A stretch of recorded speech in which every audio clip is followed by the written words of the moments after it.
And then the last issue that somebody asked me to talk about was indeed the third rail of American politics, the one that nobody wants to talk about, and that is Social Security. And I would favor phasing out Social Security.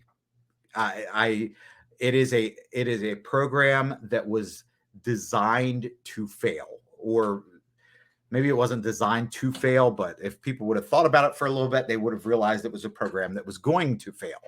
I am a pro-life libertarian. I believe that that life is very valuable. I love kids. I think that people should be making more kids, and I think that our social security system actually is what makes one of the main drivers of why kids went from being viewed as a blessing throughout most of human history to being viewed as a burden today. Anytime you socialize an industry, people are going to invest less in that industry. Like if you socialize, I don't know, let's say you socialize the production of cell phones. So now there are government provided cell phones. I am not going to build a cell phone factory, because why would I? Everyone's getting cell phones for free. Why would I build a cell phone factory? Well, what we've done with Social Security is kids used to be one of the primary security features for adults in their old age.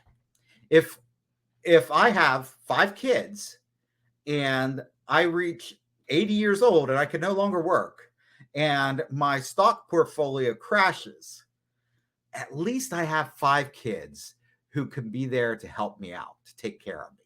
That also gives me an incentive to not mess them up, right? Like I want them to be productive members of society if they're my fallback for how I'm going to take care of myself, right? So they provide me with a level of security. However, if instead of them providing me with a level of security, they're going to provide society with a level of security, then suddenly I'm going to invest less in kids. Like if I am, if let's say I have 5 kids, which I don't, but I have 2 kids. We lost a couple. Would have had more, but if I had 5 kids, then I would be spending a lot on the initial investment. That's how investments work. Early on, it costs money for the investment, and you get the rewards down the line. But in a society with Social Security, what you do is the people who are paying the cost up front are the parents, but the people who are reaping the rewards are not the parents, but society as a whole. So even those people who have 0 kids have that security of younger generations. And what do you see happening? The younger generations keep getting smaller and smaller and smaller because more and more parents see that, or more and more would-be parents see that there's not as big of an incentive to have babies. And so really one of the driving forces, somebody set it off fireworks and my dog didn't like it. One of the driving forces of this of abortion is really the fact that we've devalued kids by socializing society.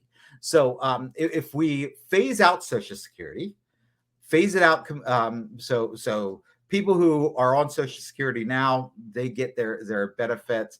People who are like my age in the mid 40s, we're told at this point you're not going to get your full benefits, but you're going to be able to be more flexible with how you invest that money. I'd be okay with that. And a lot of people my age would be okay with that. And people, my friend Drew, who's in here, maybe his age, we might say, Drew, sorry, bud, you're not going to get your Social Security. But Drew's probably not surprised by that because he's probably thinking, I'm not going to get Social Security anyways. So he's like, yeah, let me invest it. And we'll do better. So really, I think there are answers to these issues. We're going to need to think outside the box. We can't continue to just follow the Democrats or Republican narrative. We need to think